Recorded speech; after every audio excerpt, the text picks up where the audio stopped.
Fresh అయ్యి వచ్చి మళ్ళీ కాల్ చేసిన అదే ఆన్సర్. వెంటనే జమున గారికి ఫోన్ చేసింది. ఆవిడ లిఫ్ట్ చేసి, వైషు ఏంట్రా అమ్మ వాళ్ళ ఇంటికి వెళ్ళావా, చెప్పలేదు అన్నారు కాస్త నొచ్చుకుంటూ.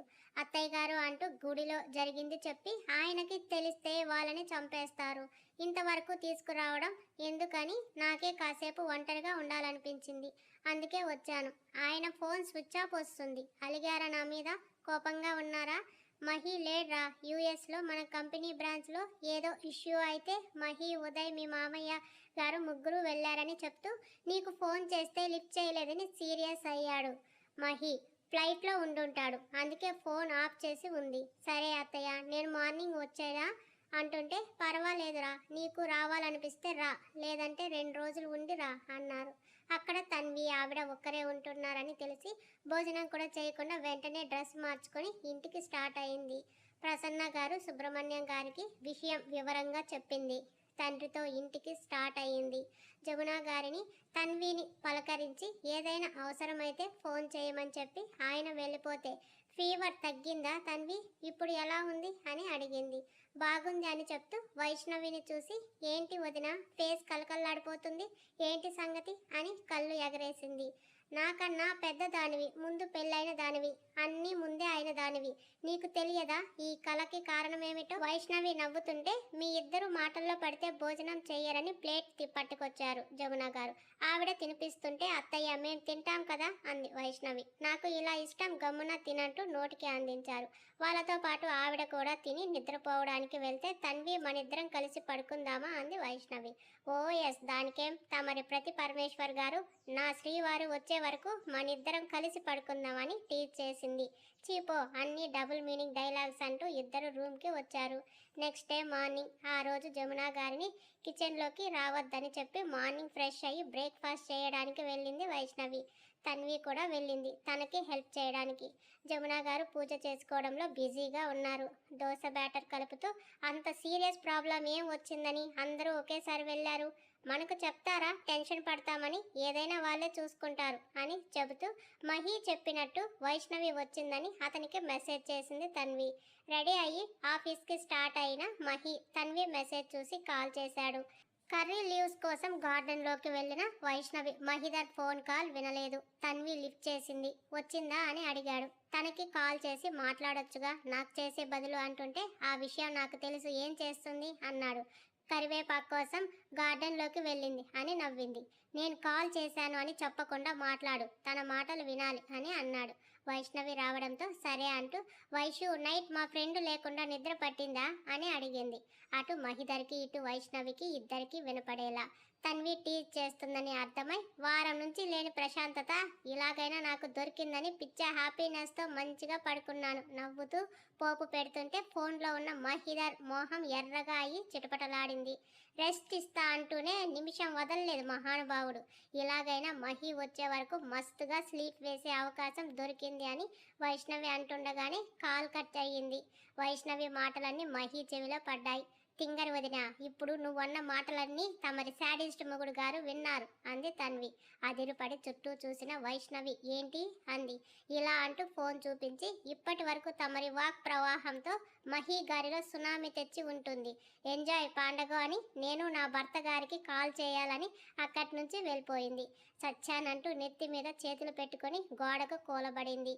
పూజ గదిలో జమున గారు చేస్తున్న గంట శబ్దానికి తేరుకొని మహిదర్ దగ్గర తనని ఇరికించిందని గుర్రుగా వెళ్తున్న వైష్ణవిని పిలిచి, హారతి తీసుకోమ్మా అన్నారు. హారతి కళ్ళకి అద్దుకొని, అత్తయ్య తన్వి ఏం చేసిందో తెలుసా? ఏం చేసింది?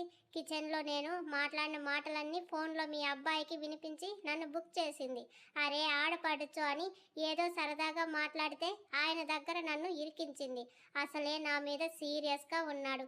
ఇప్పుడు ఆ లావా మీద నెయ్యి కుమ్మరించి రెచ్చగొట్టాను అంది ముక్కు సీదుతూ. ఇంతకీ ఏమన్నావే, వాడంతలా కాలిపోయేలా అడిగారు అయోమయంగా చూస్తూ. అది మీ అబ్బాయి లేకపోతే ప్రశాంతంగా పడుకుంటానని జస్ట్ సరదాగా చెప్పాను. ఆ మాట వినేసినట్టున్నారు. ఇక నా కాల్ కూడా లిఫ్ట్ చేయడని బిక్క మొహం పెట్టుకున్న కోడల్ని చూసి నవ్వుతూ, నీ మీద వాడి కోపం ఎంతసేపే, తామరాకు మీద నీటి బొట్టు లాంటిది. అయినా భార్య భర్తల మధ్య చిన్నపాటి అలకలు సరదాలు లేకపోతే సంసారం మరీ చప్పగా ఉంటుంది. ఇంటికి వచ్చాక నీ ప్రేమతో బుజ్జగించుకో. వాడేదైనా అనినా నువ్వు సర్దుకోవాలి. నువ్వంటే వాడు సర్దుకోవాలి. అదే జీవితం. ఏది కూడా తెగే వరకు లాగకూడదు, అంతవరకు తెచ్చుకోకూడదు. ఎన్ని గొడవలు అయినా అవి ఆ రాత్రికి మాయమైపోవాలి. ప్రతి ఉదయాన్నే చిరునవ్వుతో ఆహ్వానిస్తూ మీ ప్రేమను మరింతగా పెంచుకోవాలి. అర్థమైందా? ప్రేమ నిండిన కళ్ళతో ఆవిడను చూస్తూ హత్తుకుని, థ్యాంక్స్ అత్తయ్య, నిజంగా మీరు చాలా గ్రేట్. ఇలాగే పెంచారు కదా మీ అబ్బాయిని అంది. నిన్ను కూడా మీ అమ్మ నాన్న చాలా బాగా పెంచారమ్మా, వజ్రం నువ్వు అని నుదుటి మీద ముద్దు పెట్టుకుంది. ఏంటమ్మా కోడల్ని తెగ ముద్దులాడుతున్నావు, ఏంటి విషయం? ఏదైనా గుడ్ న్యూస్ కానీ చెప్పిందా? ఫోన్ మాట్లాడి వస్తూ వాళ్ళని చూసి అడిగింది తన్వి. ఏం చేశావే అల్లరి పిల్ల, నా కోడల్ని కొడుకు దగ్గర ఇరికిస్తావా? దెబ్బలు పడతాయి నీకు. అబ్బా ఏది కొట్టమ్మా చూస్తాను. నేనేం చేయలేదు. మహి ఫోన్ చేశాడు, తనకి ఇస్తానంటే వద్దు మాట్లాడను, తను మాట్లాడేది వినాలి అన్నాడు. సరే అని లైన్లో పెట్టాను. నా వదిన గారు అంతలా మాట్లాడతారని నేను మాత్రం ఎక్స్పెక్ట్ చేశానా ఏంటి? నేను సరదాగా అడిగానే అనుకో. అరే నాకు చెప్పకుండా వెళ్ళాడు, నేను అలిగాను, నేను మాట్లాడను అనో, లేక నా మహి లేకపోతే నేను ఇక్కడ ఉండలేను, తనని చూడనిదే నాకు రోజు గడవదని స్వీట్గా మాట్లాడి ఉంటే సరిపోయేదిగా. ఆహా, అట్లా మాట్లాడితే తను మా వైష్ణవి ఎందుకు అవుతుంది? వాడికి మండేలా మాట్లాడి టెంపర్ రైజ్ చేసింది. ఇంకా వచ్చే వరకు మాట్లాడాడు. నేనేం చేయలేదమ్మా, నన్ను మధ్యలో లాక్కండి అంటూ దోశలు పోసేసావు వదిన అని అడిగింది. మా ఆయన నాతో మాట్లాడే వరకు నేను నీతో మాట్లాడను, కచ్చి నీతో అని ప్లేట్లో దోశలు పెట్టుకుని చట్నీ వేసుకుని తన్వి చేతిలో పెట్టి, అత్తయ్య మీరు కూడా రండి తినేద్దాం అంది. ఆయనకి ఫోన్ చేసి వస్తారా, తిన్నారో లేదో అనగానే, చూసారా మీరు కూడా మామయ్య గారితో మాట్లాడుతున్నారు, కానీ నా పతి పరమేశ్వర్ గారు నాతో మాట్లాడట్లేదు, క్రయింగ్ ఫేస్ పెట్టింది. మీ మామయ్య గారితో చెప్తాను, నువ్వు ఇలా మొహం మార్చకని చెప్పి ఆవిడ పక్కకి వెళ్తే కాల్ లిఫ్ట్ చేసే వరకు విసిగిస్తూనే ఉండు అని తన్వి సలహా ఇస్తుంటే, తమరి సలహాలు అవసరం లేదు, నాకు చేసిందంతా చేసి ఉచిత సలహాలు ఇస్తున్నావు అని గార్డెన్లోకి వెళ్ళి మళ్ళీ ట్రై చేసింది. రింగ్ అవుతుంది కానీ లిఫ్ట్ చేయలేదు. కాల్ లిఫ్ట్ చేయవా, నీతో మాట్లాడాలి అని మెసేజ్ చేసింది. చూసినట్టు కూడా లేదు. మరో 10 నిమిషాలు బోలెడు కాల్స్తో విసిగించి నీరసం వచ్చి లోపలికి వచ్చింది. ఏంటి లిఫ్ట్ చేయలేదా అడిగారు జమున గారు. లేదు అంది. బిజీగా ఉన్నాడని మీ మామయ్య చెప్పారు, మళ్ళీ చేస్తాడు కానీ రా తిను అని టిఫిన్ పెట్టింది. లంచ్కి ఏం కర్రీ చేసుకుందాం అని అడిగింది. ఏదో ఒకటి చేసుకోండి, నేను వెళ్ళి పడుకుంటాను అంది వైష్ణవి. చూసావా అమ్మ, మహితో తన అన్న మాటలు నిజమే. అక్కడ తను తింటున్నాడో లేదో తెలియకుండానే ఇక్కడ ఈమె మాత్రం తిని హాయిగా పడుకుంటుందంట.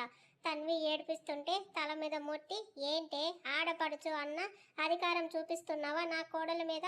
తన ముఖం చూసావా ఎలా పీక్కుపోయిందో? రెస్ట్ తీసుకొని అంది జమున గారు. తీసుకోమను, ఎవరొద్దన్నారు? కాకపోతే ఇప్పుడు తీసుకునే రెస్ట్ అంతా నా ఫ్రెండ్ని బుజ్జగించి బతిమాలి కోపం పోగొట్టేసరికి అయిపోతుందిలే. అయినా ఇది వాళ్ళ భార్య భర్త మ్యాటర్, నేను ఇన్వాల్వ్ అవ్వను తల్లి. మా ఆయన ఈవినింగ్ షాపింగ్కి వెళ్తే ఏం కావాలో చెప్తాను, బాయ్ అని నవ్వుకుంటూ వెళ్ళింది తన్వి. అది ఆట పట్టిస్తుందిలే వైషు, నువ్వు వెళ్ళి పడుకో, మధ్యాహ్నం లంచ్ అయ్యాక పిలుస్తాను అంటూ ప్రసన్న గారు ఫోన్ చేస్తుంటే మాట్లాడుతూ హాల్లోనే కూర్చున్నారు జమున గారు. ఎవరు ఎన్ని చెప్తున్నా వైష్ణవికి మాత్రం కోపం బాధ పొంగుకొస్తున్నాయి. రూమ్లోకి వెళ్ళి తలుపేసుకుని ఇంకో 10 నిమిషాల్లో ఫోన్ కానీ మెసేజ్ కానీ చేయకపోతే నేనేం చేస్తానో నాకే తెలియదు అని వార్నింగ్ మెసేజ్ పెట్టి భయంతో మొబైల్ పక్కన పెట్టేసింది. ఎంతసేపైనా ఫోన్ బ్లింక్ అవ్వదే. మరి ఇంత మొండితనం ఏంటో? నిజమేగా చెప్పాను, అబద్ధం ఏమైనా చెప్పానా? అరే భార్యమని మనసు అర్థం చేసుకోడే అనుకుంటుండగా 9 నిమిషాలకు బీప్ సౌండ్ వచ్చింది. చూస్తే బ్లాంక్ మెసేజ్ ఉంది. వాట్సాప్లో ఏం పంపించాడు? ఏం లేదే అనుకుంటూ కాల్ చేస్తుంటే లిఫ్ట్ చేయలేదు. సచ్చినోడు నన్ను టార్చర్ పెడుతూనే ఉంటాడేమో లైఫ్ లాంగ్. నేను మాత్రం అరిచి గొంతు నొప్పి తెచ్చుకోవడం ఎందుకు? హ్యాపీగా రెస్ట్ తీసుకుంటా. వచ్చాక ఎలాగో అతన్ని కూల్ చేసే పనిలో ఉండాలిగా అని తనకి తానే మోటివేషన్ ఇచ్చుకుని ఫోన్ పక్కన పెట్టేసి హాయిగా పడుకుంది. రే నాయనా, నీ పెళ్ళాన్ని చూడాలంటే వీడియో కాల్ చేసుకోవచ్చుగా, నన్నెందుకురా చంపుతున్నావు అని తిట్టుకుంటూ పైకి వచ్చి నిద్రపోతున్న వైష్ణవిని చూపించింది తన్వి. గడ్డం కింద చేతులు పెట్టుకొని ఆరాంగా పడుకున్న సతిని చూసి నవ్వుతూ కాల్ కట్ చేశాడు. బాయ్ తన్వి అంటూ యాష్ కలర్ ఫార్మల్ షూట్లో కళ్ళకి బ్లాక్ గాగుల్స్ పెట్టుకొని ఒక చెయ్యి ప్యాంట్ పాకెట్లో పెట్టుకొని స్టిఫ్గా నడుస్తున్న మహి పక్కన బ్లూ కలర్ ఫార్మల్ స్కర్ట్లో చేతిలో ఫైల్స్ పట్టుకొని నడుస్తుంది తెల్లని అమెరికా యువతి. ప్రోగ్రెస్ ఏంటని అడిగిన మహికి ఆమె పెదాలు వర్క్ గురించి ఎక్స్ప్లెయిన్ చేస్తున్న ఆమె కోరికతో నిండిన కళ్ళు మాత్రం అతని నిండైన ఆహార్యం మీదే ఉండి నిలువెల్లా తినేస్తుంటే అతని చూపులు మాత్రం చుట్టూ ఉన్న స్టాఫ్లోని బ్లాక్ షిప్ ఎవరో వెతికే పనిలో చురుగ్గా కదులుతున్నాయి. తెల్లని మంచు ముద్దల అమెరికన్ బ్యూటీ అయినా తన వైపు చూడని బాస్ని లోపలే తిట్టుకుంటూ మహి మీద లస్ట్ ఫీలింగ్స్ ఎవరెస్ట్కి తాకుతుంటే ఛాంబర్లోకి ఎంటర్ అయిన అతని ముందు ఫైల్స్ పెట్టి ఇక్కడ మీ సైన్ కావాలి సార్ అని అడిగింది వయ్యారంగా, ఒక విధంగా ప్రవోక్ వాయిస్తో. ఫైనల్ వెరిఫై చేస్తూ అతను క్వశ్చన్ అడుగుతుంటే ఆన్సర్ చేస్తూనే పక్కన ఉన్న వాటర్ గ్లాస్ని అతని షూట్ మీద పడేసింది, కాదు పడేలా చేసింది. Oh my god, I'm sorry sir, I'm really so sorry sir చెప్తున్న ఆమెని కాల్ చేసే కళ్ళతో చూస్తూ బుద్ధి లేదా నీకు అని అరిచాడు.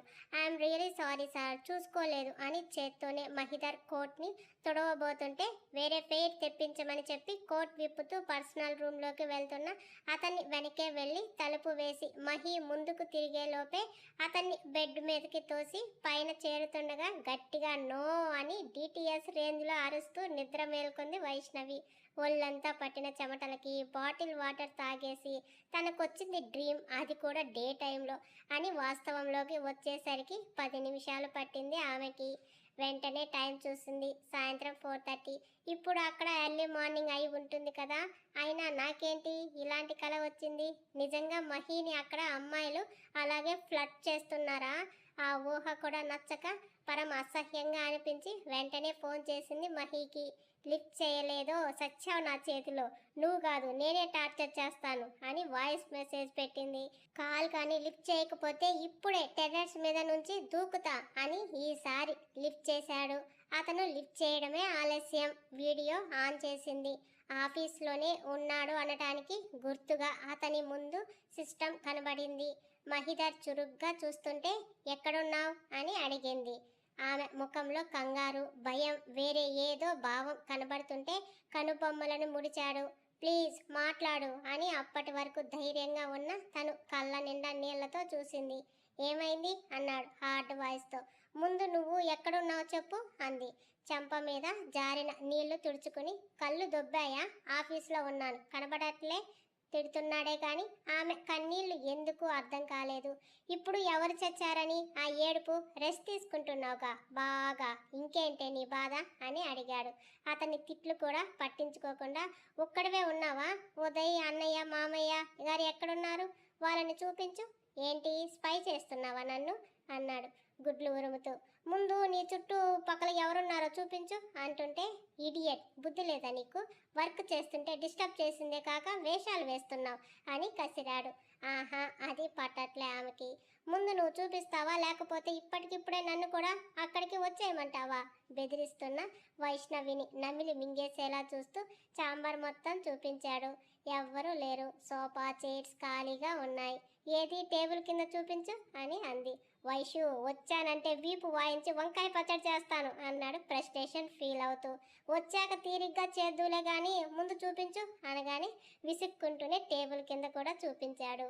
అమ్మయ్య, ఆమె అనుకోవడం విన్న మహి ఇప్పుడు ఎందుకు ఈ ఎంక్వైరీ అంతా అని అడిగాడు సీరియస్ ఫేస్తో.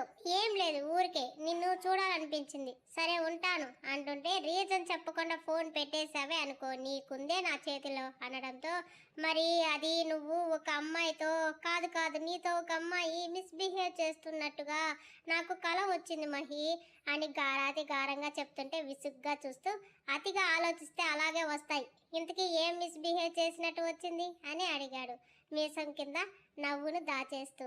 అవన్నీ చెప్పను, ఆ కళ గుర్తు చేసుకోవడం కూడా నాకు ఇష్టం లేదు అని. ఎప్పుడొస్తావో చెప్పవా? పోనీ నేనే వచ్చేయనా? నేను ఇక్కడికి హనీమూన్ ట్రిప్కి రాలేదు, బిజినెస్ ట్రిప్ మీద వచ్చాను. అయినా నేను లేకపోతే నీకు ప్రశాంతత రెస్ట్ దొరుకుతుందని ఎగురుతున్నావుగా. ఇప్పుడు అప్పుడే రాను, enjoy your own time, bye అని కాల్ కట్ చేశాడు.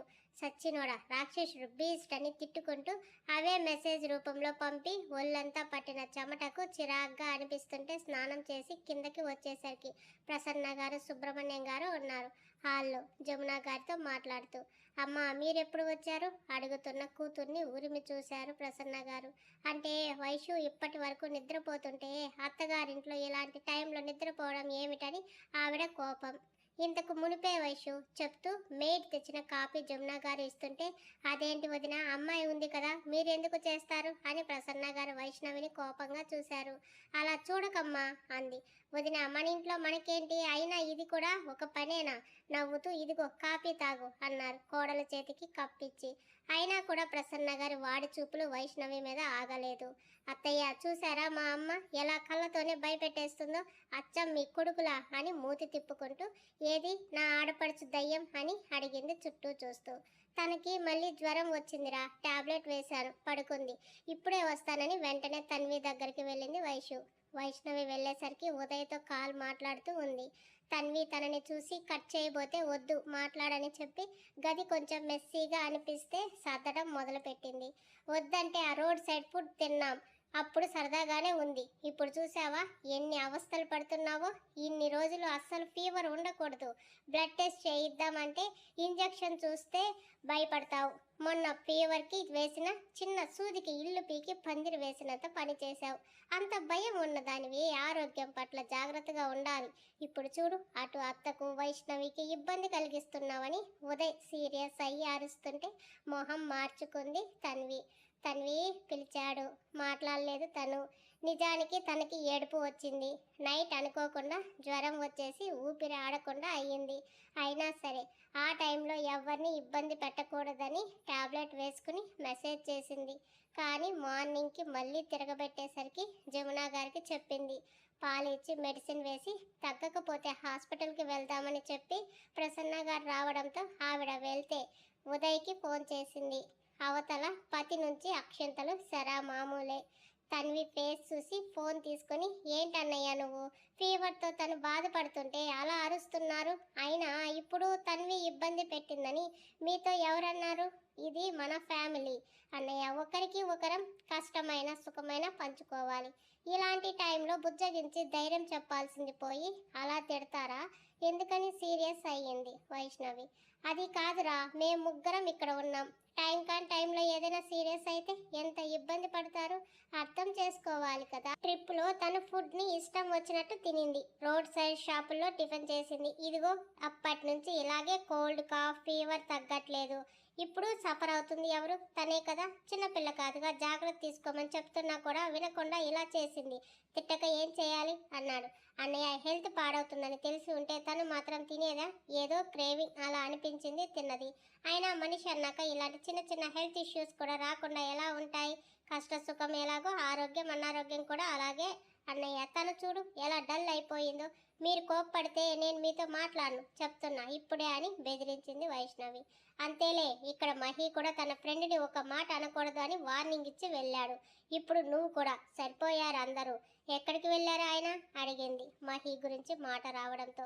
స్టాఫ్ మీటింగ్కి, మామయ్య గారు కూడా తన్వికి ఫీవర్ అని అత్తయ్య ఫోన్ చేస్తే తనతో మాట్లాడి కన్సర్న్ చేయమని బ్రేక్ ఇచ్చారమ్మా, వచ్చినప్పటి నుంచి ఒక్కటే వాయింపుడు ఇక్కడ అని ఆగి, వైషు నీకు ఒక విషయం చెప్పనా, ఈ ప్రాబ్లమ్స్ అన్నీ క్లియర్ అయ్యాక నన్ను ఈ బ్రాంచ్కి ఎండీని చేయాలని చూస్తున్నారు మామయ్య మహి, నేను వద్దన్నాను అన్నాడు. అదేంటన్నయ్య, ఎందుకు వద్దన్నారు, తన్విని తీసుకుని నేను ఇక్కడికి వచ్చేయాలి వైష్ణవి, అమ్మమ్మ తాతయ్య కూడా ఉన్నారు కదా, వాళ్ళని చూసుకుంటూ ఇక్కడే ఉండమని చెప్తున్నారు. మామయ్య కూడా అంటుంటే మాకు దూరం అవుతారని చిన్న బాధ తప్పితే మీకంటూ పేరు గుర్తింపు వస్తుంది, బిజినెస్ డెవలప్ అయితే వద్దనకండి అని సంబరంగా చెప్తున్న వైష్ణవిని అయోమయంగా అర్థం కాకుండా చూస్తుంది తన్వి. తనకి ఇంకా విషయం చెప్పలేదు ఉదయ్. సరే వైషు, ఇంకో గంట చూసి తగ్గకపోతే హాస్పిటల్కి తీసుకెళ్ళి టెస్ట్ చేయించరా అంటుంటే, అన్నయ్య ఇలా ప్లీడింగ్ చేస్తే నాకు చాలా కోపం వస్తుంది. మీరు ఎందుకు అలా దిగులు పడుతున్నారు? మీరు చెప్పినా చెప్పకపోయినా తనని దగ్గరుండి తీసుకెళ్తాను, అన్ని టెస్టులు చేయిస్తాను. వద్దని చిగ్గి పెడితే 4 సూదులు వేయిస్తానని వైష్ణవి చెప్తుంటే ఏడుపు మొహంతో చూసింది తన్వి. వీడియో ఆన్ చేసి తన్వి ఫేస్ని చూపించింది వైష్ణవి. ఏడుస్తుందిరా, వద్దులే, తనని ఏడిపించకు, తను ఏడిస్తే నేను చూడలేను అన్నాడు బాధగా. అబ్బాబా, ఏమన్నా డైలాగ్స్ వాడుతున్నారా ఈ మగాళ్ళు? ఏడిపించేది మీరే, మళ్ళీ చూడలేము అని చెప్పేది మీరే. సరేలే, సరే అన్నయ్య, తనకి ఇడ్లీ పెట్టాలి, నేను మళ్ళీ కాల్ చేస్తాను, బాయ్ అంది. సరే వైషు, జాగ్రత్త అని ఫోన్ పెట్టేశాడు ఉదయ్. టిఫిన్ తిన్నాక కూడా తన్వికి ఫీవర్ తగ్గలేదు. ఇంకా హాస్పిటల్కి తీసుకెళ్లాలని జమున గారితో చెప్పింది. నేను కూడా వస్తానమ్మా, అందరం వెళ్దాం అన్నారా. వద్దత్తయ్య, ఇప్పుడు వైరల్ ఫీవర్స్ ఎక్కువగా ఉన్నాయి, మనలో ఎవరికి ఎఫెక్ట్ అయినా అందరం ఇబ్బంది పడతాం. మామయ్య వాళ్ళు కూడా ఇక్కడ లేరు, వాళ్ళకు తెలిస్తే కంగారు పడతారు. నేను ఉన్నాను కదా, చూసుకుంటాను. చందనాని హాస్పిటల్కి రమ్మని చెప్పాలి, తను మాకు హెల్ప్గా అనడంతో సరే అన్నారు. మేము వచ్చే వరకు అత్తయ్య దగ్గర ఉండండి అని తల్లిదండ్రులకి అత్తగారిని చూసుకోమని బాధ్యతలు అప్పచెప్పి తన్విని తీసుకుని హాస్పిటల్కి స్టార్ట్ అయింది వైష్ణవి. అపాయింట్మెంట్ ఉండడంతో రావడమే డాక్టర్ దగ్గర చెకప్కి తన్విని తీసుకెళ్ళింది వైషు. ఎన్ని రోజుల నుంచి ఫీవర్ అని అడిగి ఏమేమి సిమ్టమ్స్ ఉన్నాయో అడిగి టెస్టులకి రాశారు. హాస్పిటల్లో ఉన్న ల్యాబ్లో బ్లడ్ ఇచ్చి రిపోర్ట్స్ కోసం వెయిట్ చేస్తుంటే నీరసానికి భుజం మీద తల వాల్చిన తన్వికి హ్యాండ్ బ్యాగ్ నుంచి ఎనర్జీ డ్రింక్ తీసి ఇచ్చింది వైష్ణవి. కాళ్ళు చాలా లాగుతున్నాయి వైషు, జ్వరం కూడా వచ్చింది మళ్ళీ అని సిస్టర్కి చెప్పి చెక్ చేయించి ఇంజెక్షన్ వేయించింది. దాదాపు 45 మినిట్స్ తర్వాత వచ్చిన రిపోర్ట్స్ తీసుకుని డాక్టర్ దగ్గరకు వెళ్ళారు.